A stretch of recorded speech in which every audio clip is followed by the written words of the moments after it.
vamos a tener como dos partes, por así decirlo. Una que es más bien de motivación, de por qué nosotros en particular trabajamos en formación planetaria, cómo se hizo esta conexión de estudiar desde un punto de vista astrofísico, teórico y observacional, cómo se forman los planetas, a pensar en un material táctil, porque se dio esa conexión, que creemos que es una conexión virtuosa, esperamos que sea una conexión muy virtuosa, de hecho, y después el material en sí. De hecho, en esta como pequeña presentación introduzco el material e introduzco también nuestro camino de aprendizaje, que para mí fue una experiencia muy, muy bonita y, bueno, súper enriquecedora. Entonces, este viaje que vamos a empezar lo hemos titulado eso, Aprendiendo sobre formación planetaria a través del tacto o formación planetaria táctil, y forma parte de nuestra línea de difusión dentro del núcleo milenio de formación planetaria, que es un núcleo milenio, donde trabajamos, estudiamos sobre la formación planetaria desde tres aristas, desde las observaciones, la teoría y desde la instrumentación también. Y es una colaboración entre distintas universidades, la Universidad de Valparaíso, la Universidad Federico Santa María y la Universidad Adolfo Ibáñez en su sede de Viña. Y en particular, la parte de los espejos es una colaboración entre el CCTVAL, que es un centro basal, y el NPF. Entonces, ¿por qué estudiar planetas? Bueno, ahí yo creo que, ¿por qué estudiar cómo se forman los planetas, de hecho? Ahí yo tengo una gran suerte cuando tengo que explicar este tipo de cosas, porque es muy fácil venderlas, ¿verdad? A todo el mundo, vivimos en un planeta, sabemos que los planetas en nuestro sistema solar son súper distintos de la Tierra y que hay planetas desde cosas gaseosas enormes a planetas enanos, planetas con muchísimos satélites, planetas con pocos satélites, planetas con anillos, planetas sin anillos. Entonces, está claro que hay una diversidad tremenda y que es muy interesante saber cómo eso pudo ocurrir. Y de hecho, si les faltaba algún tipo de convencerse de que el universo es muy bueno creando planetas distintos, esta es una visualización de un número pequeño del total de planetas detectados por la sonda Kepler, que saben ustedes que es una misión espacial, que lo que hacía en su primera fase, después tuvo una segunda fase, pero en su primera fase lo que hacía era observar tránsitos planetarios. Eso ahora vamos a decir un poquito más qué es lo que es. Y con esos tránsitos planetarios se detectaron muchísimos planetas. Y el punto que quiero hacer aquí, en esa visualización que hemos visto y que ahora se ha quedado aquí parada, es que si comparamos el sistema solar, que ven que está aquí, y de hecho las órbitas más externas, estas son solamente las órbitas internas, ¿verdad? Y las órbitas más externas como que se cruzan con el resto de la gráfica, vemos que los planetas que hemos descubierto, los sistemas planetarios, primero, punto número uno, sistemas planetarios, porque si se fijan, cada uno de estos grupitos representa un sistema planetario. ¿Y por qué digo sistema? Porque no es un planeta, de hecho en la mayoría de los sistemas hay varios planetas. ¿Ya? Entonces, primero, el universo es muy bueno en generar planetas, para empezar, y segundo, en generar conjuntos de planetas, ¿ya? Y esos conjuntos de planetas son un zoo fantástico. Fíjense que aquí el tamaño tiene que ver, el tamaño del punto, tiene que ver con el tamaño del planeta. Por supuesto, la escala no tiene nada que ver con la órbita, ¿ya? Estos circulitos grises son la órbita del planeta alrededor de la estrella y las cosas no están a escala, pero es para que las podamos ver. Entonces, el tamaño del planeta está relacionado, el tamaño del punto está relacionado con el tamaño del planeta. Y el color del planeta está relacionado con la temperatura del planeta. Entonces vemos que tenemos planetas enormes, fíjense que aquí no podemos ver ni siquiera el círculo de la órbita. Esto es un planeta enorme, muy pegadito a su estrella, imagínense eso, una cosa como Júpiter, súper pegada a la estrella, más pegada que Mercurio. Tenemos planetas donde, sistemas, perdón, planetarios, donde a lo mejor se parecen un poquito más al nuestro en el sentido de que ya es muchísimo, este de aquí, por ejemplo, es muchísimo más compacto, pero tenemos un planeta algo más chico, más cerca de la estrella y algo más grande, lejos de la estrella. Pero tenemos cosas súper distintas, como estos otros sistemas compactos donde tenemos planetas del mismo tamaño a distancias muy distintas, o planetas como sistemas, perdón, como este, donde tenemos un planeta pequeño, un planeta más grande, después un planeta más chico fuera. Es decir, estos planetas, estos sistemas planetarios son muy distintos de nuestro sistema solar. Y aquí hay dos maneras de interpretar esto. Por un lado, uno puede decir eso, estos sistemas son muy distintos del sistema solar, es decir, el universo puede crear un sinfín de sistemas planetarios distintos, o uno podría decir, pero no será que es que nosotros somos raros, nosotros somos especiales, eso que tanto nos gusta a los humanos pensar. Ojo, con estos datos que les estoy mostrando no podemos decir eso, porque fíjense que ¿qué es lo que hace Kepler? Lo que hace Kepler es observar eclipses, ¿ya? Eclipses al final es nada más que yo tengo un objeto como opaco frente a algo luminoso o algo que está reflejando luz, o sea, que él mismo tiene luz o que está reflejando luz, y cuando pasa por delante, Lo tapo con el culo. como le está haciendo sombra, vemos que el brillo de la estrella baja y después vuelve a subir, ¿ya? Entonces, primera cosa, para poder observar un tránsito, lo primero que tiene que ocurrir es que el puntito, el planeta, pase justo en nuestra línea de visión. Es decir, nadie le dice a esa estrella que no puede estar la estrella así y el planeta orbitando así. Podría ser perfectamente y eso nunca notaría un tránsito. Eso es fácil de manejar porque yo puedo asumir, ok, los planetas, los sistemas planetarios, va a ser igualmente probable que estén en la configuración perfecta o que estén en la configuración totalmente opuesta. Y entonces yo puedo hacer un juego estadístico y corregir de eso. Eso no es tan complicado. Pero ¿qué tiene que pasar? Además de que yo pueda ver el tránsito y que sea suficientemente profundo como para porque piensen que esto de aquí es una 10 milésima. Esto es realmente un cambio súper pequeño en el brillo. Entonces yo tengo que poder ver ese cambio.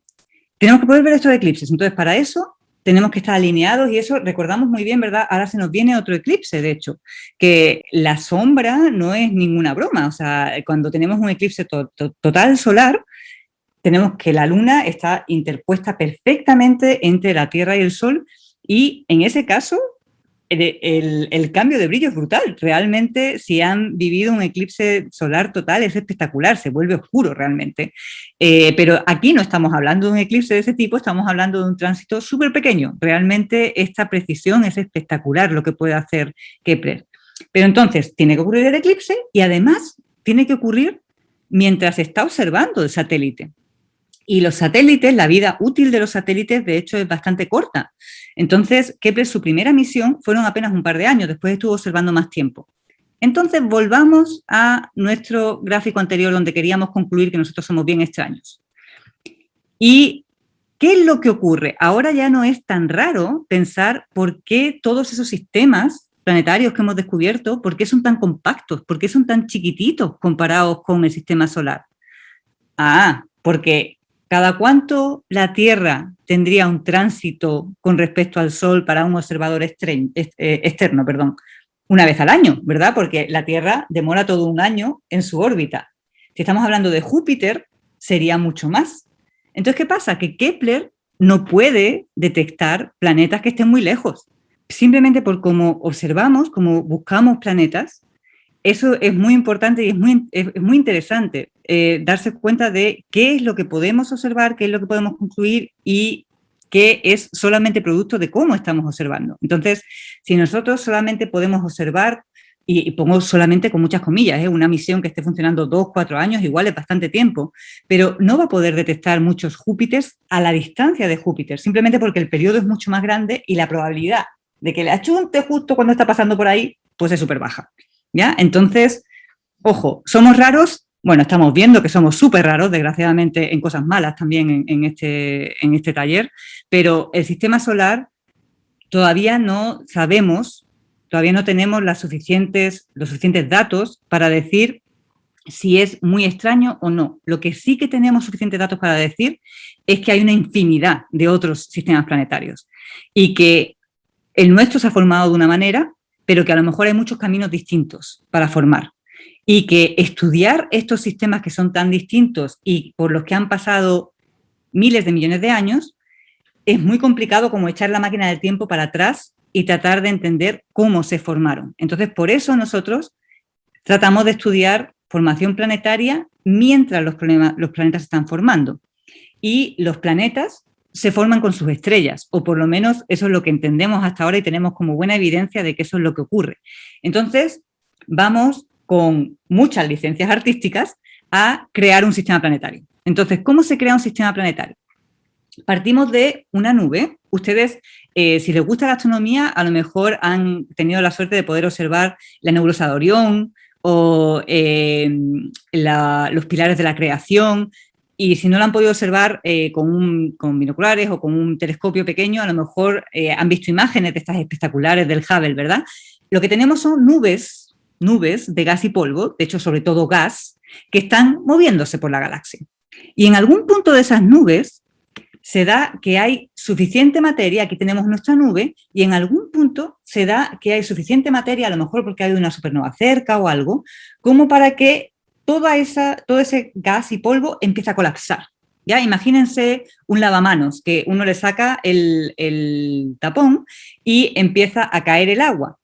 Pero como todo esto se estaba moviendo antes, no cae simplemente radial, sino que de hecho se forma como una estructura de disco alrededor. De nuevo, no es exactamente lo mismo, pero es una muy buena analogía para pensarlo. Cuando ustedes sacan el tapón del lavamanos que tenía agua, no cae todo radial, ¿verdad? Cae con una estructura como de remolino, como se forma como un disco alrededor. Y en ese disco es en el que se van formando, ven ustedes esos planetas que se están formando, que de hecho están ganando material de ese disco, están haciendo ese disco evolucionar, y ya, en unos no sé cuántos segundos hemos formado unos planetas. Por supuesto, ahí no había física ninguna, eso es una visión artística de cómo esto ocurre. Y hay problemas súper entretenidos en esta visión artística, que de hecho todavía no entendemos muchísimas cosas. Uno de ellos es, vamos a hacer zoom, vamos a meternos a este disco que está formando planetas. ¿Qué es lo que está pasando aquí? Aquí tenemos granitos extremadamente pequeños, como el grosor de nuestro cabello, como 1/10 del grosor de nuestro cabello, que están suspendidos en este gas, porque principalmente es gas, ¿ya? Entonces imagínense como la vaguada de Valparaíso, con un polvito en la vaguada, ya está como todo muy suspendido. Y ahora ese polvo, esos pequeños granos de polvo, van a chocar a distintas velocidades, van a chocar y van a tener distintos componentes, y algunos se van a tener que empezar a pegar, pero estamos hablando de granos extremadamente pequeños, del tamaño de micrón. Se van a empezar a pegar y cuando lleguen a una masa crítica va a pasar algo parecido a lo de la estrella, que van a empezar a ganar más material de su alrededor porque ya van a ser masivos. Pero ¿cómo ocurre este principio de cómo se empiezan a pegar estos granos tan pequeños? No es nada fácil de explicar, y de hecho hasta hace muy pocos años, muy pocos años, se pensaba que la zona donde tenía que esto empezar a ser eficiente era lejos de la estrella. Lejos de la estrella yo puedo tener, por ejemplo, hielos. Yo puedo tener estos granos súper pequeñitos, pero que estén recubiertos de hielos o de fangos. Y eso, en nuestras condiciones normales, cuando pensamos en, por ejemplo, unas canicas o algo así, que quisiéramos ver si se pegarían o no, pueden hacer un experimento, pueden lanzar 2 canicas, canicas también se llama aquí, ¿verdad? Estoy hablando como de bolitas con las que se juegan, eso, que a veces digo cosas del español de España y nadie me entiende.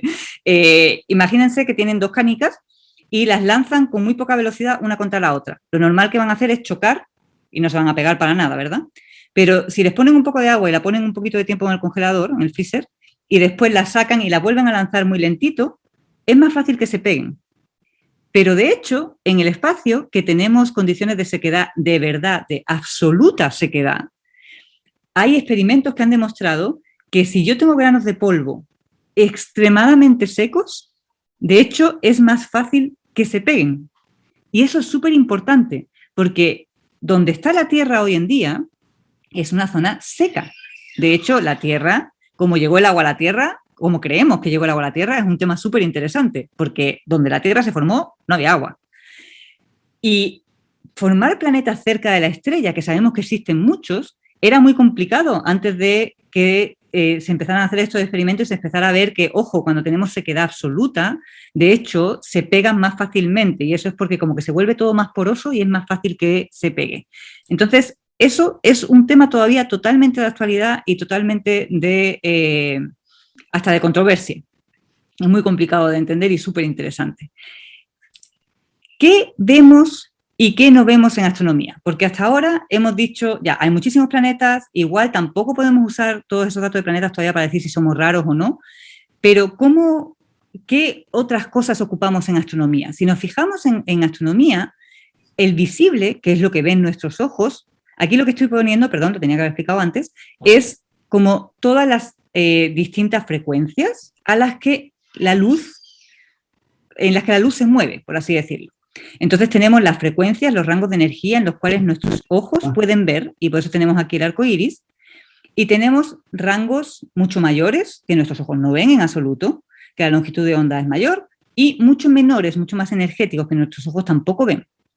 Entonces, para entender objetos astronómicos en particular, para entender cómo se forman los planetas, tenemos que tener observaciones de todo este rango. Y a mí me gusta mucho hacer este pequeño ejercicio, que es mostrarle una región del cielo y veamos cómo se va viendo según cómo la observemos. Y yo creo que varios de nuestros colegas, por ejemplo Mario, seguro que en la segunda ya me va a decir qué es, y Odette probablemente también, quien lo sepa primero que lo diga, que se desmute y lo diga. Estamos observando una región del cielo, ¿ya? Y esta región del cielo se ve así en altas energías. Ya vemos una cosa así como difusa y no vemos mucho más, ¿no? Y bueno, ok, eso es en muy altas energías. Esto es en rayos X. Es la misma región del cielo, pero vista en rayos X. Bueno, ven que aquí hay un artefacto muy claro porque estos son dos imágenes de un satélite. Entonces aquí vemos varios puntos, pero vemos también como algo un poco más nebular.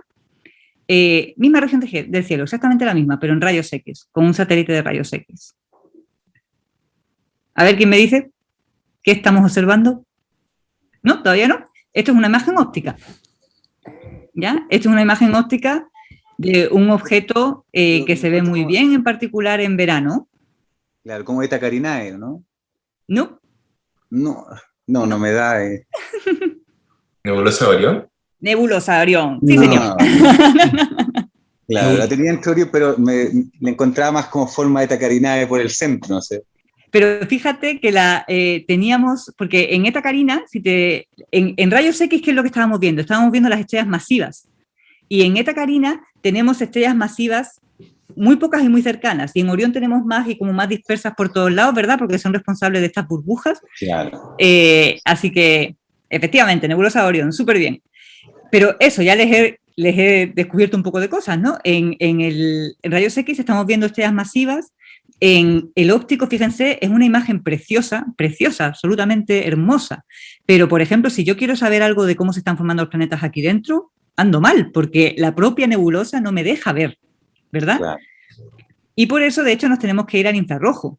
Miren la diferencia. En el infrarrojo sigo viendo esa nebulosidad, pero puedo como ver muchísimo más dentro de esa nube y puedo ver esas estrellas jóvenes que están formando planetas. Buenas. Y si nos vamos al infrarrojo medio, aquí tenemos otra cosa distinta, porque en el óptico lo que estábamos viendo eran sobre todo nebulosas de reflexión, más bien estábamos viendo como el reflejo de toda la luz que hay por ahí por las estrellas.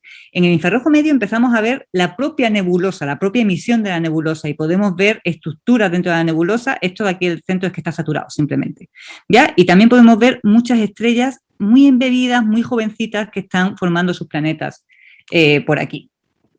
Y si observamos en infrarrojo lejano, o casi submilimétrico, y en vez de observar con ALMA, que sabemos que podemos observar con mucha resolución, observamos con otro satélite que se llamaba Planck, todo eso que hemos visto, toda esa estructura, está en ese punto gordo, ¿ya? Tenemos muy poco detalle, pero igual es súper útil también este tipo de datos.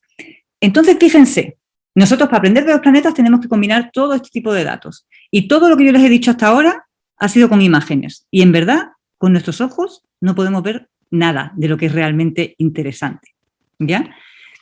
Entonces, eso nos lleva a ¿por qué hacer cosas táctiles? Bueno, porque de hecho en astronomía no la mayoría, pero muchos de los datos que ocupamos no son del rango visible y para entender necesitamos combinar longitudes de onda que nuestros ojos no pueden ver. Lo que pasa es que todo lo codificamos con imágenes y las imágenes son súper útiles y son súper bonitas. Yo no voy a dejar de usar imágenes, pero en una conversación con una astrónoma de Santiago, con la Erika Davé, ella hace años, como en 2016, 2017, empezó a hacer cosas de astronomía inclusiva, empezó a decir ya hagamos cosas táctiles. Y yo nunca me había dado cuenta hasta ese momento, que como que la cabeza me explotó, que yo todas las charlas que daba es como la que hemos hecho hasta ahora. Eran charlas basadas en imágenes, en videos, son súper interesantes, son súper bonitas, se puede aprender mucho, pero de facto estoy dejándome fuera a la población ciega y de baja visión. No les estoy permitiendo aprender nada de todo esto. Ahora describo mucho más lo que se ve en las imágenes, porque trato de ser más inclusiva en ese punto. Pero igual, ¿por qué si estamos codificando como imágenes cosas que no vemos, por qué no lo codificamos de otra manera? ¿Por qué no lo codificamos en el tacto? Es súper útil también para todas las personas. Los que vemos sin problemas, también nos es muy útil recibir otros estímulos de otros sentidos. Entonces, con ese momento de explosión de la cabeza, y con la suerte de que nos ganamos el núcleo milenio y podíamos hacer cosas de difusión y podíamos enfocarnos en difusión, además de investigación, por supuesto, empezamos a hacer prototipos, ¿ya? Y error grande que tuvimos, pues que fue como, ya, aquí hay un problema, es un problema que tiene que ver con inclusión y con comunicación. Tiene una base científica, por supuesto, pero tiene que ver con inclusión y comunicación. Ya, los astrónomos vamos a resolver todos los problemas. Mal, no, por supuesto que no. O sea, los astrónomos sabemos de la parte de astronomía, pero nos teníamos que unir a las personas a las que queríamos llegar. Y al principio no nos dimos cuenta de eso. Y empezamos a diseñar nuestras maquetas, que eran, ven aquí estos 4 discos en el centro de la imagen, eran caseros, que eso a mí me encanta, poder hacer cosas con elementos que todo el mundo tenemos en casa, pero no habíamos testeado, no habíamos probado estos materiales con personas ciegas. De hecho, no lo habíamos hecho, es un error que tuvimos y bueno, de todo se aprende. Y además de ese error, que es bien grave, tuvimos otro error mucho más mundano, y es que cuando empezamos a hacer estos discos donde explicábamos, aquí lo que ven son como distintos momentos de formación de planetas, y tenemos unos cometas también y cosas así, el algodón era el gas, y la arena de la playa era el polvo, pero después quisimos, ya, hagámoslo con sal, porque la podemos moler a distintos granos de distintos tamaños y podemos expresar más cosas. Claro, pero si pones granos de sal y te vas a un sitio donde te llueve, pues tus discos protoplanetarios no te forman muchos planetas, se terminan totalmente destruidos, y eso nos pasó en una feria de Explora, pero igual estos son como anécdotas, ¿no? Pero a la gente le llamó mucho la atención poder tener algo táctil, poder tener algo que le podían dar la vuelta y podían verlo así como de canto y entender que también hay escenas binarias. Hicimos como varias cosas distintas. Pero de nuevo todo esto sin haber realmente testeado y hecho el ejercicio de hacerlo lo más pedagógico posible, que nosotros no estamos entrenados en eso, y lo más inclusivo posible, que tampoco estamos entrenados en eso. Teníamos todas las buenas intenciones, pero no teníamos el conocimiento ni para el material ni para convocar al público. Piensen que probablemente a ustedes les sea súper obvio, pero yo en su momento no me di cuenta de que con decir tenemos astronomía exclusiva, tenemos actividades de astronomía inclusiva, eso iba a atraer a las personas en situación de ceguera o de baja visión. No, uno tiene que hablar con las comunidades, porque la mayoría de estas personas saben que las charlas de astronomía normalmente son puras imágenes y videos, con lo cual no hay nada para ellos. Entonces, no es algo que tengan en su radar, obviamente. Y es muy obvio, pero nosotros no nos dimos cuenta. Entonces, las primeras veces que llevamos estos materiales a distintos sitios, realmente llegamos a muy poca gente. De todas maneras, bueno, Francisco es aquí la persona que está en la foto, que es un arqueólogo y que es, bueno, es un 7. Hemos trabajado con él mucho desde que le conocimos la primera vez precisamente en el Parque Cultural. Él es súper curioso y él le gusta la astronomía y él va igual, aunque se anuncie que hay algo inclusivo o no. Entonces, menos mal, porque con él, con el contacto, pudimos llegar mucho mejor a la comunidad y entender mucho mejor qué es lo que teníamos que mejorar de nuestro material. Entonces, con la lección un poquito más aprendida, empezamos a iterar este material. También reclutamos a gente de diseño de productos que también nos podían ayudar a que el producto fuera pues, más duradero, más fácil de llevar a los sitios, y creamos un equipo muy bonito donde hicimos distintos prototipos.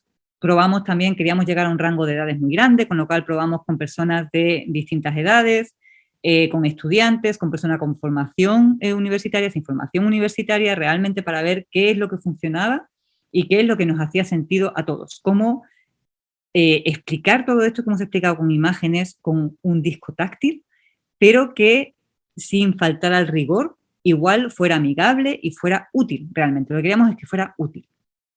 Entonces, nuestro el siguiente paso fue, ok, tenemos un prototipo como el que tienen ahí arriba a la derecha, que ahora se los voy a mostrar.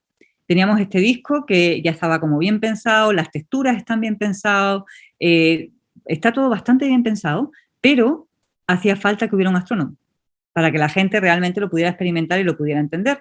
Y claro, pues no siempre su vecino es un astrónomo. Entonces pensamos ya, ¿cómo podemos hacer para que esto llegue a más gente? Bueno, lo más fácil es hacer un manual, que ese manual lo diseñemos desde diseño universal, es decir, que sea amigable con todo el espectro de diferencias que tenemos en la manera de aprender.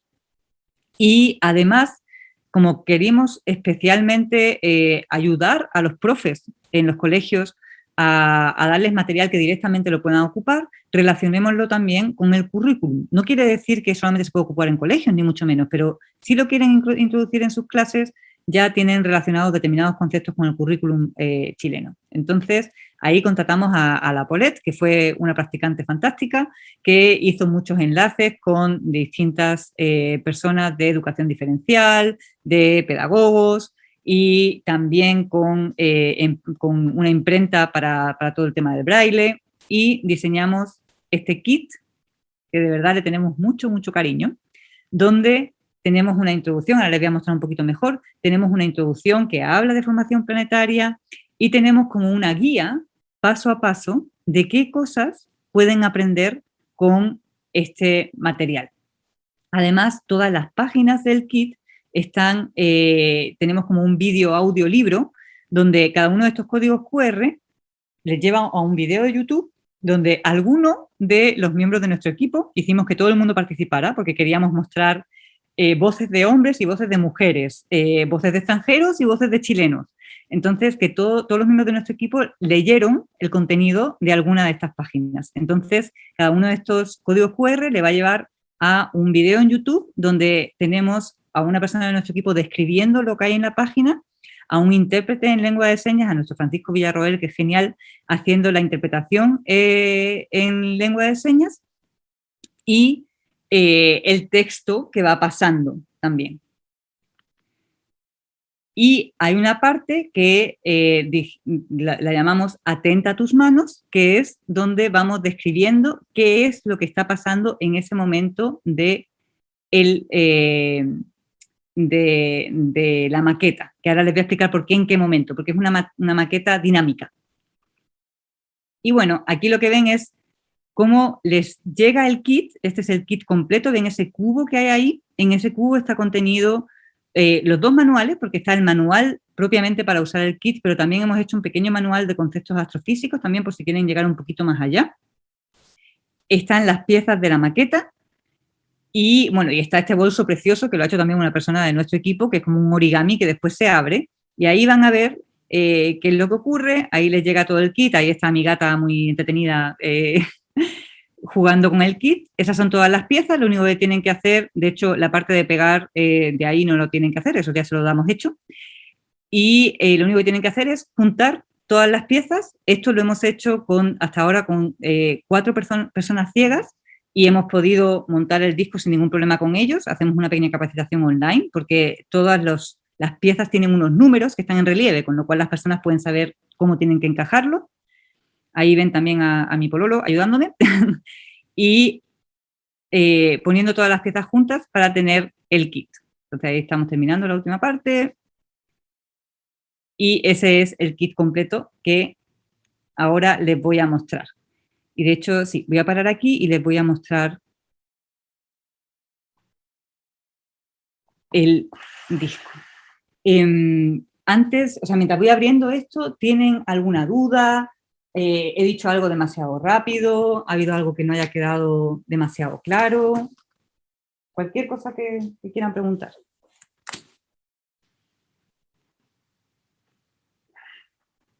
De momento, ¿no? Entonces, miren, este es el kit, lo que pasa que ya está desplegado, por así decirlo. Y ahí le voy a bajar. Queríamos eso, igual que, bueno, todo, no sé, a mí me gusta todo, a mí me parece que todo es súper bonito. Y ya les digo, esto está cosido por una de nuestras técnicos. Aquí todo el mundo ha empleado sus talentos. Y en el bolsillo de la tapa tienen los 2 libros que les decía. Este, que es el más pequeño, déjenme sacarlos los 2. Tenemos este, que es el más pequeño, que este solamente está impreso en tinta, ¿ya? En impresión con tinta, donde hay, como les decía, conceptos astrofísicos, por ejemplo, conceptos que son particularmente complicados para explicar a los niños, como por ejemplo interacción gravitatoria y cosas así. Entonces, ejemplos con macro, tipos, con alto contraste, todos con su código QR donde tienen acceso a el audiolibro vídeo, pero este pequeño no está en braille, es el único que no está en braille.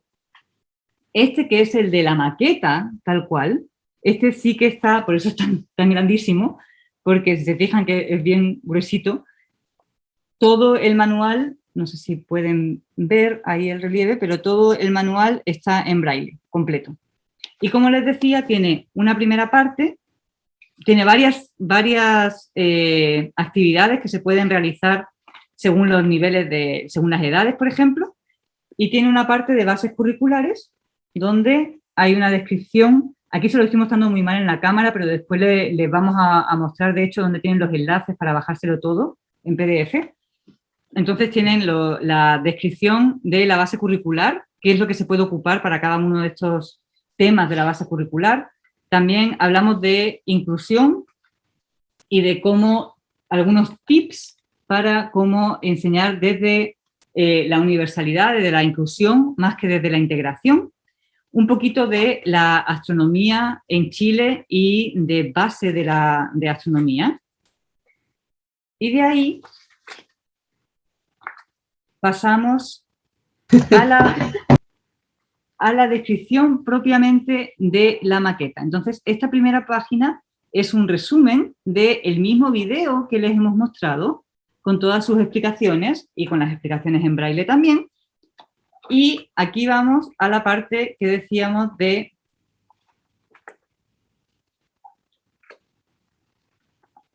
atenta a tus manos. Ahí pueden ver, ¿verdad? Atenta a tus manos. Y ahí se describe exactamente qué es lo que la persona va a poder aprender de la primera fase de la maqueta, porque como les decíamos, es una maqueta dinámica. Entonces, en atenta a tus manos es donde empezaríamos ahora. Y cada uno de estos pasos, ya les digo, está explicado en los videos, en el manual, en braille, en tinta, de todas las maneras que hemos podido. Entonces, cuando empieza la formación planetaria, vamos a experimentar el video, básicamente. Cuando empieza la formación planetaria, ¿qué es lo que pasaba? Teníamos aquí en el centro una estrella que, de hecho, se prende. No sé, no lo pueden ver, yo creo. Ahí pueden ver que hay una lucecita prendida. Súper. Sí. Tenemos una estrella que se prende y es un pequeño LED que se calienta muy poquito, o sea, no es para nada peligroso, por supuesto, porque queríamos que obviamente no fuera peligroso al tacto, porque ese es todo el sentido. Y igual se calienta un poquito, con lo cual también la persona puede darse cuenta de cómo el calor radia, aunque lo saben perfectamente, pero como interiorizar de que lo que está pasando es que la temperatura en este disco es mucho más grande cuando está cerca de la estrella y cuando está lejos, por supuesto, para nada. Entonces, esta primera fase de la formación ocurre cuando recién la estrella se ha prendido y ha empezado como a barrer alrededor y ya no hay material alrededor y la persona puede notar que alrededor de la estrella no hay nada. Hay una superficie súper plana, súper lisa, no hay nada. Pero que en el momento que se empieza a separar un poco, nota que se crea aquí una barrera y que, de hecho, este disco no es algo plano como uno se podría imaginar, sino que es como una campana. Es una campana y es una campana con una textura muy suave, porque lo que les decía, lo que hay es gas y polvo. Entonces, si uno se imagina algo muy inflado por gas y con muy poco polvo, lo que se imagina es eso, algo suave, algo voluminoso, y esa es la intención de esta primera capa. Una cosa que hay que decir es que la estrella, este punto, el tamaño que tiene es 10 veces más grande de lo que debería de ser. Y eso es muy útil también para hacernos idea de las escalas en astronomía que están complicados. Si todo el disco es así, la estrella debería de ser 10 veces más chica. pero entonces ya el planeta sería imposible sentirlo.